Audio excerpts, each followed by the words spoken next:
Everybody, and where's the camera? Where's the camera? Hey everybody, and welcome back to my channel. This is Ashea Amour, here where we talk about true crime, mystery, solved and unsolved cases. If this is something that you enjoy, don't forget to subscribe and like and comment. If not, girl, you know, there's 50 different types of bread. Some of us can't afford whole wheat. Today's case, we're going to be talking about Thadeshia Clark and Amour Xavier and Howard Sewell Jr. Today we're going to be talking about these three individuals. Thadeshia Clark was known around the block as someone who was very smart, very articulate, had a very promising future. She actually went to college and she studied classes in forensics because she wanted to be a mortician. She wanted to be a mortician, right? So she knew all the things about embalming the body, cleaning the body, all the stuff besides putting that cakey makeup on the faces of the deceased, right? So she had a very promising future. She went off to college. It was said that her mom was actually really, really strict. Her mom was really strict. She ain't play them type of games, be home before the sun catches you home, be in bed before 9 and stuff like that. So, her mom was very tight range with, I'm gonna just call her TT. So the mom was very strict on hands with TT. And when she went off to college, she actually had that good bit of freedom. She could do what she wants. She can come where she please, all of that different stuff, right? So with being a full-time college student, girl, money is kind of tight. So Thadeshia, she ain't had no money. She ain't had no money like that, right? So she was working at some little local shop where all of the girls were thrifting and hanging out with their backpacks and their headphones and all of that different stuff. And she met Amour, little Mr. Amour. She met Amour at the same store. Now, the girls were saying around the block in the salon with the bump and curl, they were saying that Amour was one of them people that, he was charming, he could get his way, he had all the girls lace lifting, all cheers and hurrah and ooh, Amour, all of that different stuff, right? He had that bad boy personality. He had that, mysterious way about him that just drove all the girls wild. Girl, can we leave the bad boy innuendo behind in 2022? Amour was a little bad boy. His last name was Xavier, right? Irony. Amour Xavier, he had kind of a past, girl. He had kind of a past, kind of a difficult past. Not even kind of, girl. It was difficult. It was very highlighted in the books. He had a burglary past, petty and major crimes. He had an armed robbery past. He was pretty lit up in the criminal record books, right? So Thadeshia and Amour, they seemed to hit it off so well. They were so into each other, into the whole shebang. They was just like star-crossed lovers with lace fronts and plaits and stuff, I guess. So the two hit it off really quickly. They actually moved in together within weeks of getting to know each other, which, girl, kudos to you, because it's hard for me to get a text back in the next hour, let alone let somebody ask me to move in with them within a few weeks. But anyway, Thadeshia moved in with Amour. They moved in together, right? But Amour, being the bald-headed criminal that he is, he didn't really have an apartment to his own. So Amour shared an apartment with Chris Hanna. Chris Hanna also shared the apartment with Abby Hanna. So it was under Abby and Chris's name, and Amour, I'm assuming based off what I was able to gather from the girls at the salon, they were sharing an apartment, but Chris was primarily there, where Abby was, downtown Abby, I guess, doing something else, child, I don't know. Chris and Amour shared an apartment together, which also was included in Abby. Not much was said where Abby was during all of this, but Abby's name was on the lease too, apparently. Thadeshia moved in with Amour and Chris, and sometimes Abby. And Thadeshia thought she had hit it big. She didn't have to worry about no bills. She didn't have to worry about, missing out on bills, missing out on payments. She didn't have to worry about housing. Everything was just, fine and dandy. Now the mama was just like, girl, I don't think why is y'all moving so fast? Like, what's the rush, But apparently, according to the girls at the salon, Amour made Miss Thadeshia feel loved. He made her feel beautiful. He made her feel all of the things, right? Tall tale signs for, a madam that's a little insecure. So Amour and Thadeshia, they moved in together. Everything was fine. Everything was dandy. Now, the girls at the salon told me that Amour had Thadeshia doing a little thing on Backpage at the hotels, right? So they had a little history about doing things on Backpage at the hotels, to earn a little quick change, to earn a little gas money, right? So, it was one of those typical nights of May 29th where Amour and Thadeshia, they were scrolling through Backpage, looking for someone to, you know, hook up and duck up with, because, you know, Amour was broke. Amour ain't have no job, and Amour ain't have no, you know, no income. Miss Thadeshia was in college studying forensics and science, so she didn't really have no money either. So they had to come up with a way of making some money. So on the day of May 29th, Thadeshia actually met up with Howard Sewell. Howard Sewell came up to the house. All the things were grandiose, all of the good things. And then according to Howard Sewell's family, May 29th was the last day that they heard from Howard. Now, Howard was a hairdresser at the Van Michael hair salon in Sandy Springs. He was a hairdresser. He did all of the highlights.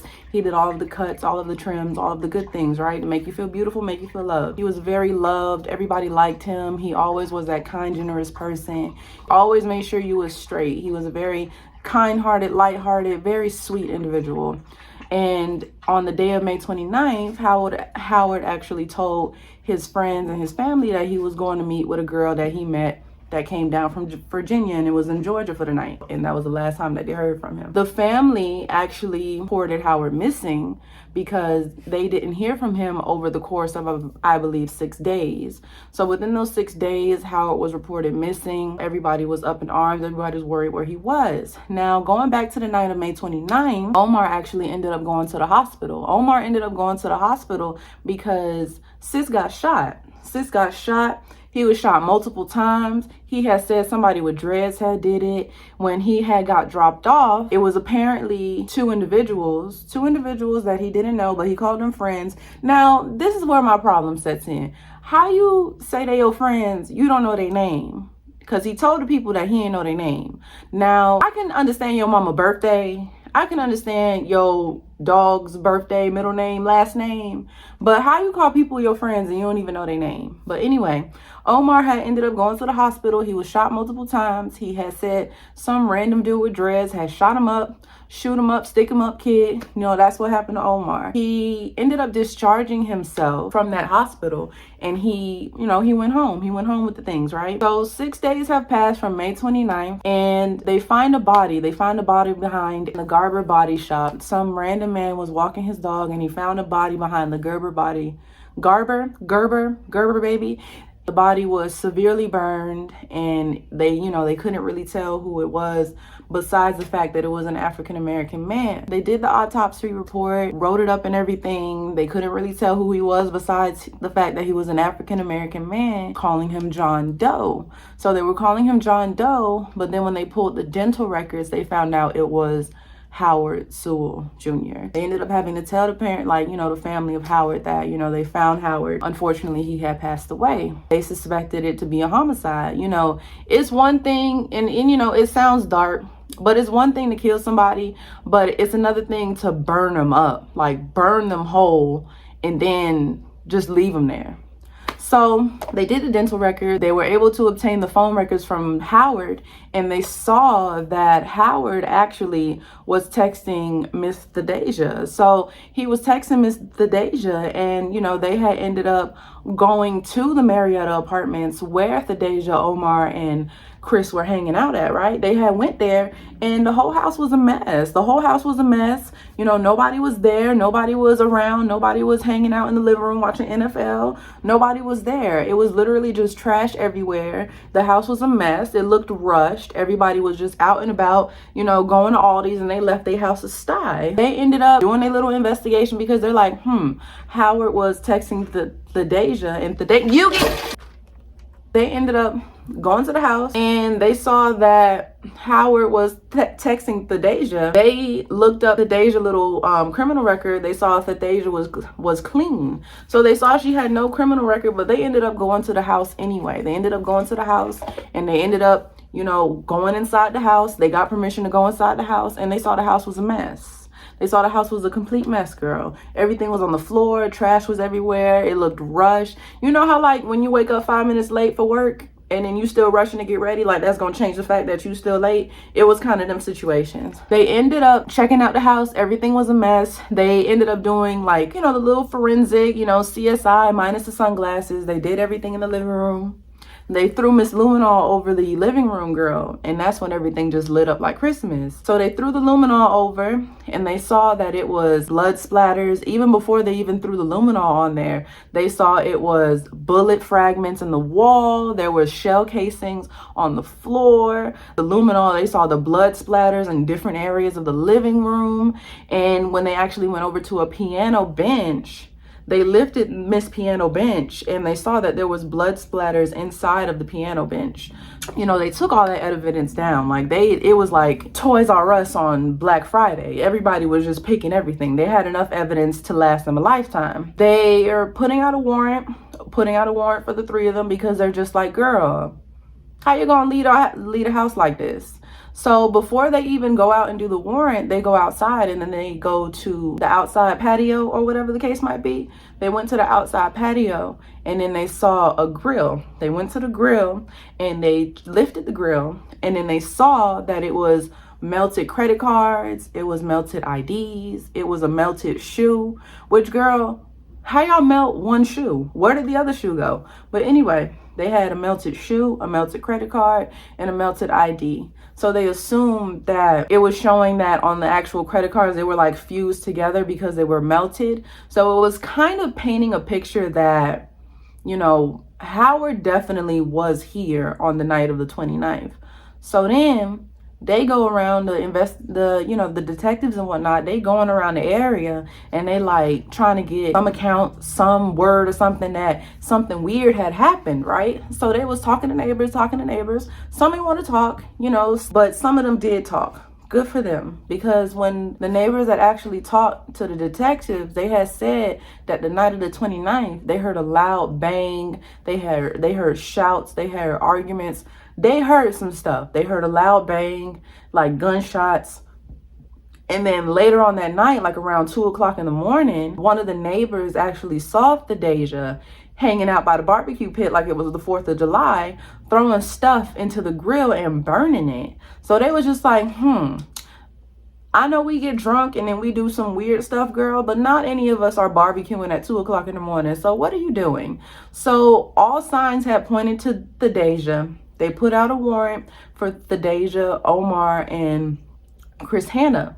Now, they found Omar first, but they found Omar first off something totally different. Like, they just found him off of an assault warrant. So they found him, brought him in under that warrant, and they were like, girl, what you was doing on the night of May 29th? So Omar, still with his gunshot wounds, because he didn't stay. Remember, he didn't stay in the hospital. So he still had his gunshot wounds. And, you know, he was just being fully like, he was being a little asshole at that interview. He didn't want to say nothing. He had blamed it on some dreadhead baby that had shot him. Even when they asked him about when he went to the hospital, he was like, oh, there was 2 friends that I didn't know, and I don't know their name, and I want to go home, and I don't know why y'all bringing me in here, because I didn't do anything, and I'm not guilty, girl. I'm just being, you know, a victim of circumstance, and nah. So then the detectives pulled out of their fanny pack. They pulled out the fact that Thadeshia and Chris actually took Omar to the hospital. They took Omar to the hospital, and Thadeshia was the one that gave the account that, oh, she was out, and then when she came home, she didn't know what was going on. She just knew that Omar was shot, and her and Chris took him to the hospital. So of course, when they had to do the police report at the hospital, they're like, girl, Thadeshia and Chris took you to the hospital. Now they friends that you don't know, and you don't want to know, and you don't know their names, so you're not saying nothing. So at that point, Omar was like, not on my watch. He ended up ending the interview in such a belligerent way that it didn't look good for him. It didn't look good for Miss Omar. They end up detaining him. You know, they end up detaining him because even if they didn't pin anything on him from the accusations with Howard, he still had an assault warrant. So he was going to jail anyway. Somewhere in between that time, you know, they can't find Thadeshia. They can't find Chris up until the day of June 16th. So they end up finding Chris on the day of June 16th. And they bring him down to the precinct. And they're like, girl, where you was on the night of May 29th. So Chris was just like, at first, At first, Chris ain't want to say nothing. But then they was like, girl, you're going to go down for Miss Murder, you know? Hey, Miss Murder, can I? No AFI. So, you know, the second that Chris had found out that he's going to be Big Bubba's little bitch, he was like, okay, you know, you can either make it tight or snitch tonight. So he was like, I'm going to just go ahead and snitch, because y'all ain't finna get me cased up in nobody jail with Big Bubba. So he ended up snitching. Oh, and I won't even say snitching. He ended up telling what happened. So he said on the day of May 29th, he was asleep. But on the day of May 30th, you see how he did that? On May 30th, he was in his bed at 2:30 in the morning. He was actually woken up by Omar because Omar had asked him to take him to the hospital. He was holding his stomach. He was bleeding. He was telling Chris like, hey man, I need to go to the hospital. Take me to the hospital. Take me to the hospital. And then Chris was just like, all right, man, chill. I'm gonna take you to the hospital, you know, da-da-da-da-da. Apparently, they was in such a rush that they didn't see what happened in the living room. They didn't see what happened in the living room. They had saw Howard's body. Yes, Howard's body was there the night of May 29th. When they went and took Chris to the hospital with Thadeshia was in there too. When they went and took Omar to the hospital with Thadeshia, Chris and Thadeshia came back and Chris said that he saw Howard's body lying face down on the floor. So he said, allegedly, he didn't see Howard's body in the living room on the night of May 29th. But Thadeshia actually was like apparently very like, she was shooken up, but she wasn't as shocked as Chris.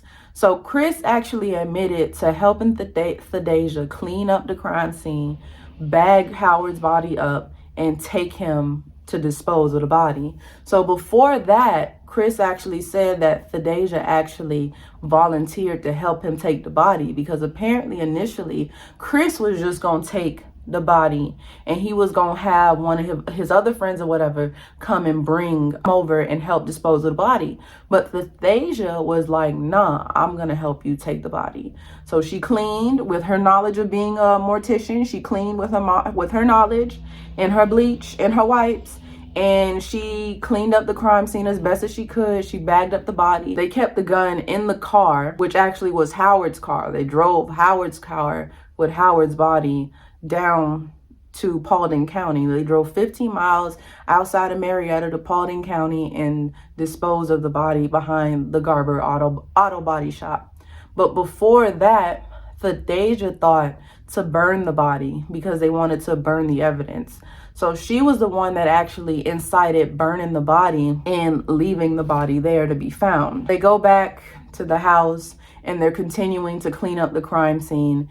And that was, in a nutshell, Chris's confession. So now the investigators are looking for Thadeshia. Thadeshia is still nowhere to be found. So Thadeshia, you know, she figures out she can't live in a motel eating ramen noodles. She can't live her life on the run. She's a college girl. She ain't got no criminal record. You know, she's not about that life. So she's like, I'm just gonna turn myself in. Thadeshia actually ends up turning herself in. She's showing apparently remorse, girl, which at this point, girl, f you and your remorse. But anyway, she ended up showing remorse. She was just like, oh, she ended up telling her side of the story. So apparently Thadeshia's side of the story was Omar was short on money. And he ended up presenting the idea to Thadeshia, why don't we get on Miss Backpage and let's make us some money? Now, girl, I understand you can be stupid off of a man, but if a man is going to get to the point where he's comfortable enough presenting prostitution to you, that ain't your man. That man is for the streets. You stay with a man like that, there's something wrong with you. But anyway, and going and side note, Chris, if you can't differentiate body from carpet, we got a problem. That really don't sit right with me, at the fact that how you not gonna see a whole body in your living room walking out of your bedroom? I know house layouts can be confusing, girl, and I know they can be complex. But like I said, if you can't differentiate a corpse from carpet, we have a problem, Miss Girl. But anyway, back to Thadeshia. Thadeshia actually said that Amour had presented going on Miss Backpage before she got shut down and selling herself for some money. She actually added on to that wasn't the first time that they did that, which, girl, side fucking eye, because you know, what kind of dealings y'all got going on. But anyway, Thadeshia goes ahead and says that her and Amour, you know, they've done this before. They go on Backpage, they go find somebody, and apparently that somebody for the night was Howard, unfortunately. Thadeshia and Howard texting back and forth. To me, she's painting this picture like she's new in town and she wants to get, wants to have some fun. I believe it was his birthday. It was his birthday. He was going out to celebrate. He was going to meet up with some girl that he met that came down from Virginia, which was Thadeshia. And, he was going to have a good time. So Howard ended up coming to the Marietta Apartments. He ended up coming to the Marietta Apartments to meet Thadeshia. They're talking, laughing, having a good time. And then Amour comes out from the master bedroom or the guest bedroom or whatever bedroom. He coming out. And he ended up like hitting Amour with a gun. Stick him up, give me your money, da-da-da-da-da. But Thadeshia and Amour wasn't expecting Howard to fight back. The girls at the salon with the silk breast told me that Howard had fought back. He was fighting him. Amour was losing. Amour had asked Thadeshia for help. He was just like, a prissy inch. And, he was losing the fight. Thadeshia jumped in. Amour was asking for help because she saw her man was losing and she saw a gun and she ended up shooting. Now, Thadeshia actually said that she didn't plan to shoot Amour and Howard, but she ended up doing that. She shoots Howard and Amour. Howard buckles. Amour is in pain. He sees the opportunity. He takes the gun from Thadeshia. He takes the gun from Thadeshia and he ends up shooting Howard in the head. Howard falls back onto the piano bench and that's where the blood spatter, that's where that came from. So he falls back on the piano bench. He's unfortunately passed away. Amour tells Thadeshia that he needs to go to the hospital. So that takes full circle of what's going on. Amour is at the hospital. Thadeshia's at the hospital with Chris. Chris apparently don't know what's going on, so he comes back. Girl, what kind of NyQuil are you taking? But anyway, Chris and Thadeshia take Amour to the hospital in Howard's car, and they actually leave the gun in the car. Like, girl, y'all some sloppy ass criminals, because come on now. So they leave the gun in the car. That's Thadeshia's confession. Apparently, Thadeshia admits to everything. She was apparently, according to the detectives and whatnot, Thadeshia was more concerned about Amour, and she jumped into action in defending Amour. And she was so worried about the fact of Amour going to jail, she volunteered to clean up the body. And not sure if she thought the extra move to burn the body was a smart thing, but that's what she ended up doing. So she was very much concerned about Amour's safety up until the very end.